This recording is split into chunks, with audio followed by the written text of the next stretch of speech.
নমস্কার বন্ধুরা, তোমরা সবাই কেমন আছো? আশা করি ভালো আছো। আমিও ভালোই আছি। আজকে আমি আরেকটি নতুন রেসিপি নিয়ে আসলাম, সেটা হচ্ছে বিলেতি আমড়ার আচার। প্রথমে আমি এর জন্য নিয়ে নিচ্ছি আলাদা করে চিনি আর আমড়াগুলো এইভাবে কেটে নিয়েছি, কেটে ধুয়ে নিয়েছি। এখন কড়াইতে দিয়ে দিচ্ছি তেল।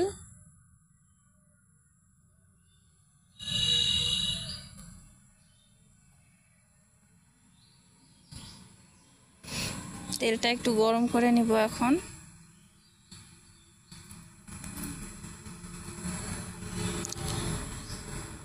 তেলটা গরম করা হয়ে গিয়েছে। এখন আমি এখানে ছেড়ে দিব মরিচ,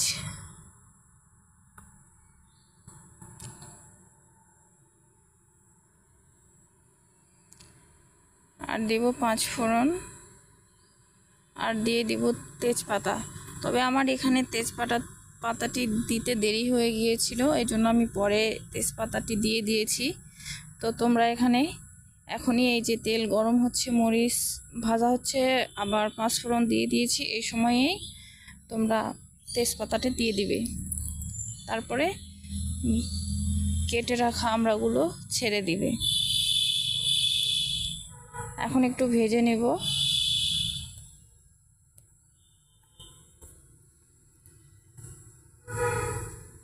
ভেজে নিয়েছি। একটু ভেজে নেওয়ার পরে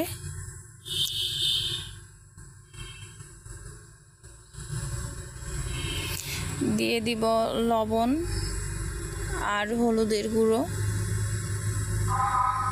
সামান্য পরিমাণে লবণ দিব,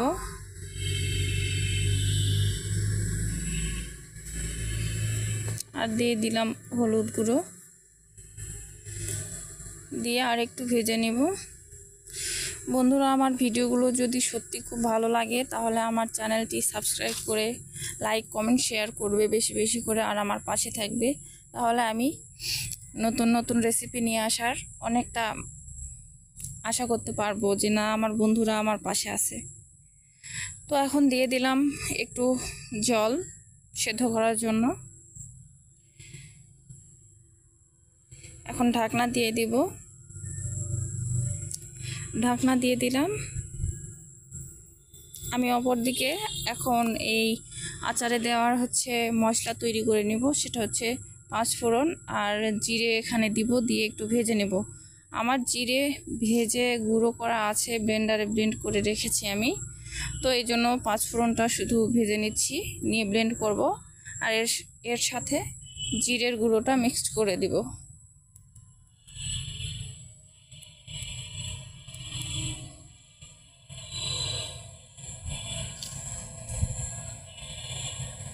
আমি এইভাবে ভেজে নিচ্ছি।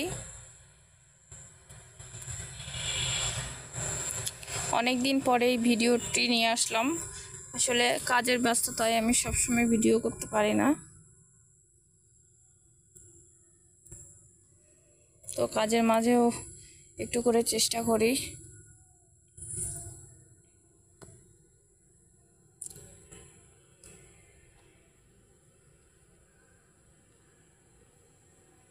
ভেজে নেওয়া হয়ে গিয়েছে, আমি এখন এটা ব্লেন্ড করে নেব।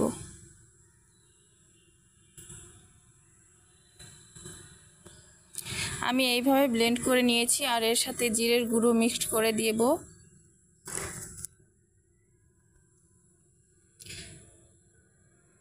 আর এইদিকে দেখছি যে আমড়াগুলো সেদ্ধ হয়েছে কিনা। সেদ্ধ হয়নি, আর একটু সেদ্ধ হবে, এজন্য আমি আবার একটু ঢাকনা দিয়ে দিব।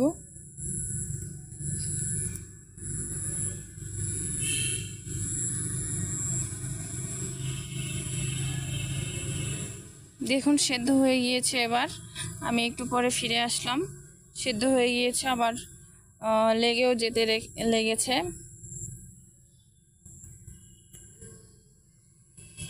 আমি ভেজে নিব এইভাবে। এখন আমি চিনিটা অ্যাড করে দেব। চিনি আমি পরিমাণ মতো দিচ্ছি, তোমরাও তোমাদের পছন্দ মতো চিনি দেবে। আমি অল্পই চিনি দিলাম, কারণ আমার টক মিষ্টিটা বেশি ভালো লাগে, এই জন্য অল্পই চিনি দিয়ে দিলাম। আর একটু চিনি অ্যাড করে দিচ্ছি, ওটা খুবই কম হয়ে গেছিল।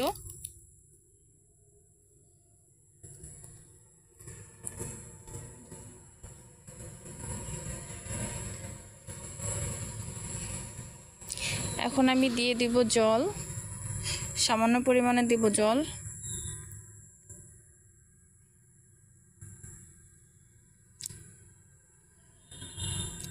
তাছাড়া চিনিটা বেশি পুড়ে যাবে, তখন আর ভালো লাগবে না খেতে।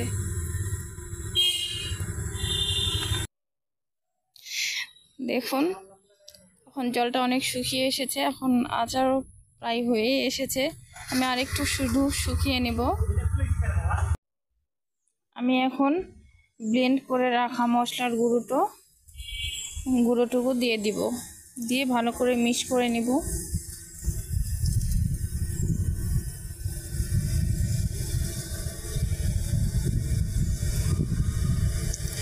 এভাবে ভালো করে মিক্স করে নিচ্ছি।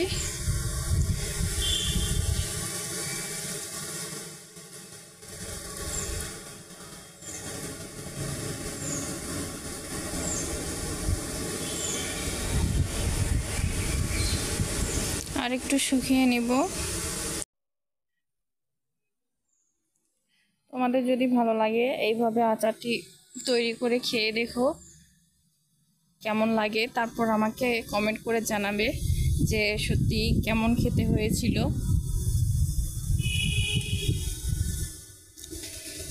তো শুকানো হয়ে গিয়েছে, আমার আচারটি তৈরিও হয়ে গিয়েছে।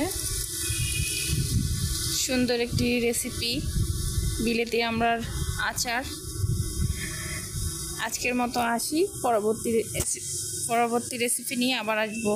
Tata, bye bye.